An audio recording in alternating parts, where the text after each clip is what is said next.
kanë qëndruar shpesher dhe në panoramat Selanikut, është një lagje në Selanik.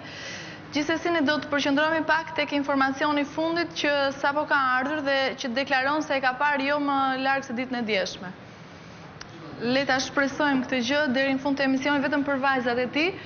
Atëherë ne vazhdojmë rrjedhën e emisionit tonë, siç ju thash përpara se të shkëputeshim për hapësirën publicitare, do të ndalojmë tashmë në një rubrik pra ironia e fatit dhe pikërisht tek historia e një djali i cili ka ardhur në studion tonë për të kërkuar nënën e tij biologjike.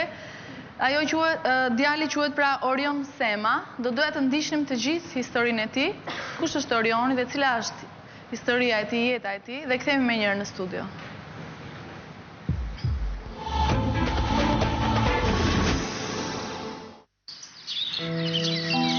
Në ditën ku nevoja për dashuri, ku brenda vetes krijohet një breng, një boshllëk, atëherë çdo gjë kthehet në një ëndër.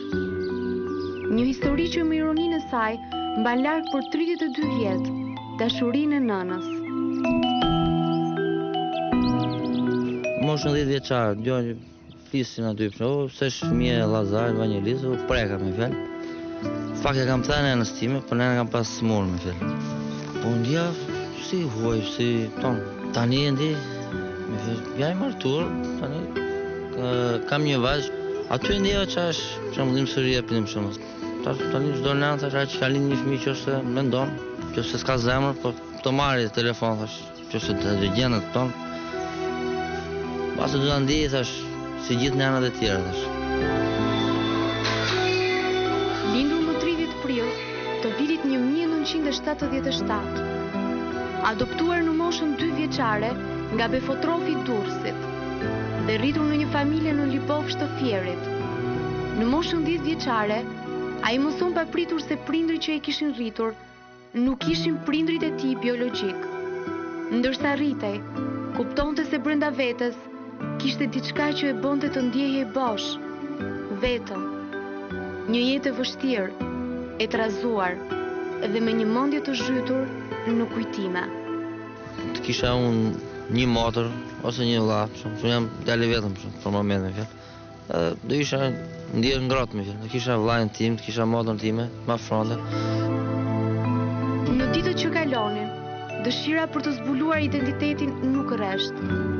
Identitet që u mohuan në rrethana që nuk i njohu, veç brengës dhe boshllëkut që lan. Mirë po këmbgulja edhe dëshira e pareshtur nuk mungon të gjej atë çka humbi.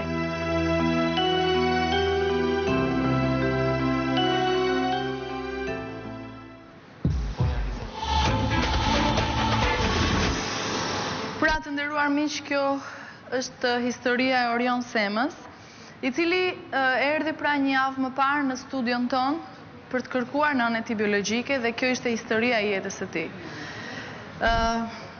Unë dua t'ju them se të premten e kaluar, pikërisht për Orion Semën, ndodhi diçka që do të dëshironin të gjithë familjarët që vinë në këtë studio për ta përjetuar.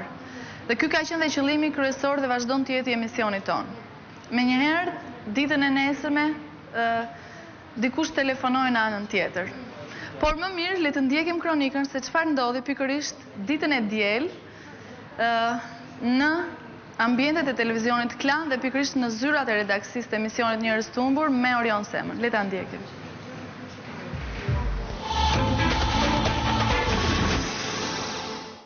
Orion Sema ka lindur në maternitetin e Tiranës më 30 prill të vitit 1977. Kur ishte 3 ditësh, ai dërgohet në befotrofin e Durrësit, ku qëndron deri në moshën 2 vjeçare. Dhe më pas adoptohet. Mirëmbrëma Orion, mirë se ke ardhur. Mirëmbrëma Aida. Din vetëm kaq se nëna jote biologjike quhet Leila. Po respektoj se nënëm. Nëse na ndjek zonja Leila sonte, duam t'i kujtojmë pikërisht datën 30 prill të vitit 1977, ka lindur një djalë në maternitetin e Tiranës dhe e ka quajtur Orion.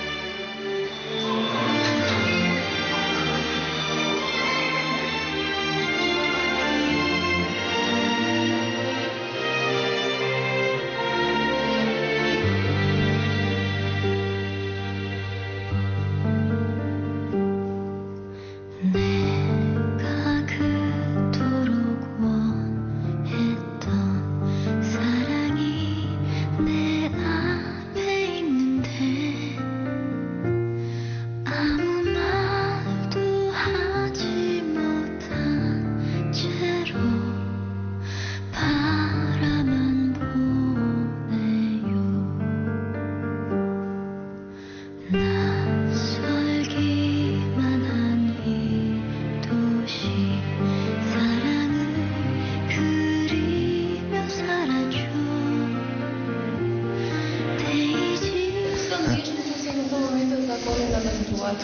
Dita qaftë dhe rakoja.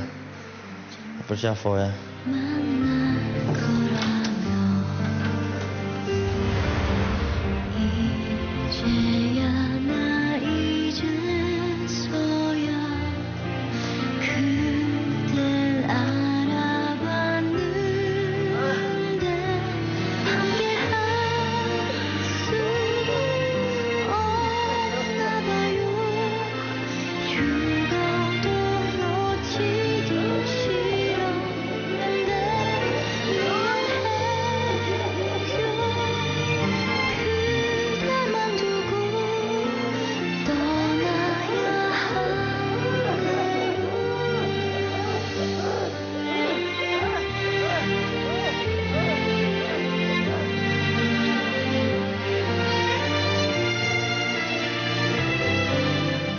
Që të gjeja kur, për e pash, befasova.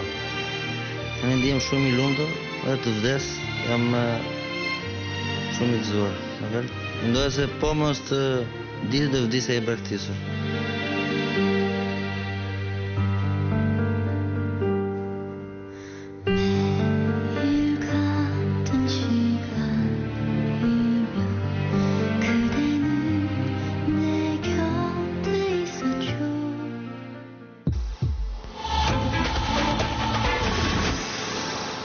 Pra të nderuar miq, këtu përfundoi historia e Orionit, i cili tashmë është i qetë, sepse tashmë njeh identitetin e tij të vërtet, njeh atë person të dashur, të nderuar për vite të tëra, të strukur thellë në zemrën e tij, atë person i cili e ka sjellë në jetë, pikërisht nënën e tij.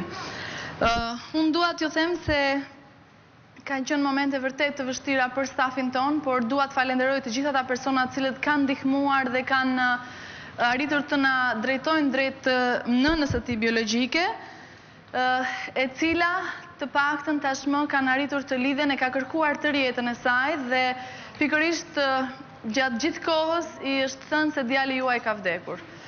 Pikërisht ju kujtohet shumë mirë historia e Rand Kumaraku dhe Lizhanës, të cilën sonte ne kemi në studio mirëmbrëma Lizhan, mirë se ka ardhur, ka udhëtuar nga Italia për të mësuar jetën e djalit të saj, për të mësuar se ku ka përfunduar Rand Kumaraku.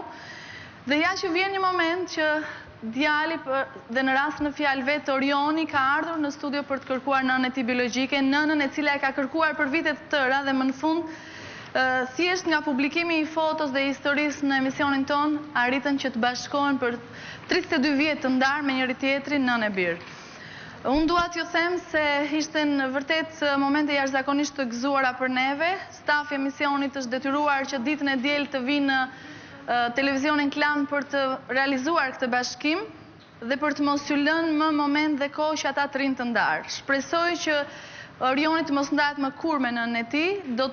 Doja sonte pra të kishim një lidhje telefonike të drejtë për së drejtë vetë me Orionin për të marrë vesh se si kanë vijuar ditët më tej, por nëse nuk e kemi në këtë moment, ndoshta do të bëjmë një lidhje më vonë. Rëndësi ka që ai pra e gjeti nënën e tij biologjike, atë plotësoi pikërisht atë frikë që ai e kishte tërkohën se mos ndoshta do të largohej nga jeta pa marrë vesh se kush ishin prindërit e tij të vërtet biologjik. Histori të tilla ne kemi shumë në emisionin tonë dhe ndërkohë Lorena më thotë se e kemi Orioni, linja nëmër 1, mirëmbrëma. Mirëmbrëma. Mirëmbrëma Orion, përshëndetje. Mirëmbrëma Aida. Kaloj një javë për emisionin. Kaloj një javë Orion dhe shumë gjëra ndryshuan në jetën tënde apo jo? Patjetër Aida. A je i lumtur të paktën?